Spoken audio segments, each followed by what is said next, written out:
سر وزیر اعظم شہباز شریف کے لیے آپ سمجھتے ہیں جو چیزیں خراب ہوئی ہیں چیلنجز کیا ہیں معیشت کے حوالے سے؟ سب سے پہلے چیلنج تو یہ ہے کہ ہمارے یہاں انفلیشن ہے، خاص کر فوڈ انفلیشن، یہ پرسسٹنٹ رہا ہے پچھلے 3 سال 3.5 سال سے بالکل رہا ہے، اور اس سے جو غریب طبقہ تھا وہ پس گیا، ایون مڈل انکم بھی فوڈ انفلیشن کی وجہ سے پس گیا، اور اس کے میرے نزدیک 2 وجوہات تھے۔ ایک تو یہ تھا کہ عالمی پیڈیمک کی وجہ سے سپلائی ڈسرپشن ہوئی، گلوبل سپلائی چین ڈسرپٹ ہوا، اور اس کی وجہ سے ٹرانسپورٹ کے چارجز فریٹ ہوتے ہیں شپ کے، اس کے کاسٹ بڑھ گئی، تو وہ ایک گلوبل مہنگائی آ گئی۔ آپ امریکہ میں بھی 40 سال میں اتنی مہنگائی کبھی بھی نہیں تھی جو آج وہاں پر بھی ہے۔ ایک تو وہ تھا دنیا میں ہوئی ہے۔ دوسری جو وجہ ہے وہ ہمارے ایکسچینج ریٹ کا پرپیچوئل ڈکلائن ہونا، اس نے بھی ہر امپورٹڈ آئٹم کی چیزیں جو ہے وہ آسمان میں پہنچنے لگی۔ لیکن غریب تو بیچارہ جب یہ مارکیٹ میں جائے گا اس کو تو ان سب چیزوں سے واسطہ نہیں ہے کہ یہ گلوبل کی وجہ سے ہو رہا ہے یا ایکسچینج ریٹ کی وجہ سے ہو رہا ہے۔ وہ تو جب جاتا ہے مارکیٹ میں دیکھتا ہے کہ چیزیں مہنگی ہوئی ہیں، چیخ و پکار مچتا ہے، تو سب سے پہلے ان چیزوں پہ توجہ دینی ہوگی۔ دوسری چیز ہے جو ان کو توجہ دینا ہے کہ ہمارا ایکسٹرنل بیلنس آف پیمنٹ یہ بالکل 2018 میں پہنچ چکا ہے۔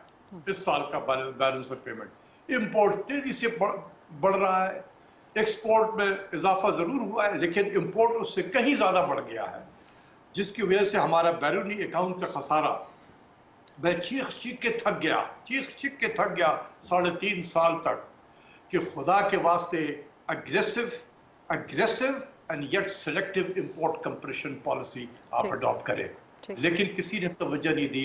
آج امپورٹ اور ایکسپورٹ میں آپ گیپ جو ہے، آپ دیکھیں کہ اس سال جو ہے تقریباً مجھے جس طریقے سے ہم جا رہے ہیں، یہ بہت کرنٹ اکاؤنٹ ڈیفیسٹ ہمارا 18 بلین کے قریب ہوگا، یہی 18 بلین جو 2018 کے مالی سال میں جو انہوں نے انہیرٹ کیا تھا وہی چھوڑ کے جائیں گے۔ تو نئے پرائم منسٹر کے لیے سب سے بڑا چیلنج جو ہے وہ 2 ہے، بجٹ کے خسارے کو کم کرنا ہے۔ آپ ایکسپینڈیچر کو فریز کر دو، بالکل فریز کر دو کہ آج جس سطح پہ ہے یہ جون تک اسی سطح پہ رہے گا۔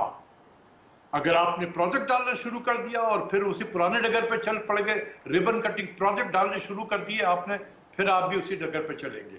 اس لیے اگر آپ نے اس ملک کی معیشت کو بہتر کرنا ہے، اپنے ایکسپینڈیچر کو فریز کریں، فریز کر دیں بالکل، اور اپنے امپورٹ کو کرب کریں اگریسو طریقے سے۔ نان ایسنشیل امپورٹس آئیڈینٹیفائی کریں کہ نان ایسنشیل امپورٹس کون ہے، کہ اگر یہ اب آپ سوچیں کہ جس ملک میں کرائسس ہوا ہے بیلنس آف پیمنٹ کا، ڈالر نہیں ہے، مانگ کے ہم دنیا سے ڈالر حاصل کر رہے ہیں، اس ملک میں BMW کار امپورٹ ہو رہا ہے۔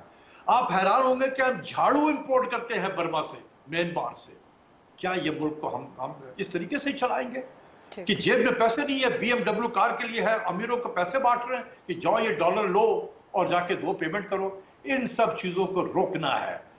اگریسو اینڈ یٹ سلیکٹو، اور سلیکٹو صرف وہ ہو کہ جو نان ایسنشل ہے، جو اگر 2 سال پاکستان میں نہ آئے تو پاکستان میں کوئی قیامت نہیں ٹوٹے گی۔ ٹھیک ہے، یہ آئیڈینٹیفائی کریں، عمل کریں۔ یہ 2 میری سجیشن ہے ان سے۔ انفلیشن پہ کنٹرول کریں، ایکسچینج ریٹ کو نیچے کی طرف لائیں۔ ایک چیز آپ کو اور بتا دوں، گورنر کا جو ہمارے اسٹیٹ بینک کے گورنر ہیں، ان کا ٹینیور ختم ہو رہا ہے 4 مئی کو۔ ان کی پوری کوشش ہے کہ مجھے 5 سال کا ایکسٹینشن مل جائے، اور یہ جو تھوڑا آپ نے دیکھا ایکسچینج ریٹ آیا ہے، یہ ان کو بیٹ کے طور پہ، جو ہوتا ہے نا مچھلی کے لیے بیٹ، یہ ان کو پھنسایا جا رہا ہے پرائم منسٹر کو کہ دیکھیں میں نے تو آپ کے لیے بہت اچھا کام کر دیا، ایکسچینج ریٹ کو بھی اتنے نیچے لے آیا ہوں۔ ان کی چال پہ نہ چلے۔ اس ملک میں بڑے اچھے گورنر ہیں، اس گورنر نے جتنا عمران خان کو نقصان پہنچایا ہے، ان کے شر سے بچیں۔ یہ پرائم منسٹر سے میں ہاتھ جوڑ کے اپیل کروں گا کہ اس سے بچیں آپ، اس شخص سے۔ یہ ان کو بھی لے ڈوبے گا جس طریقے سے اس نے پہلے والوں کو لے ڈوبا ہے۔ یہ میں آپ کی طرف سے پیغام دے رہا ہوں پرائم منسٹر۔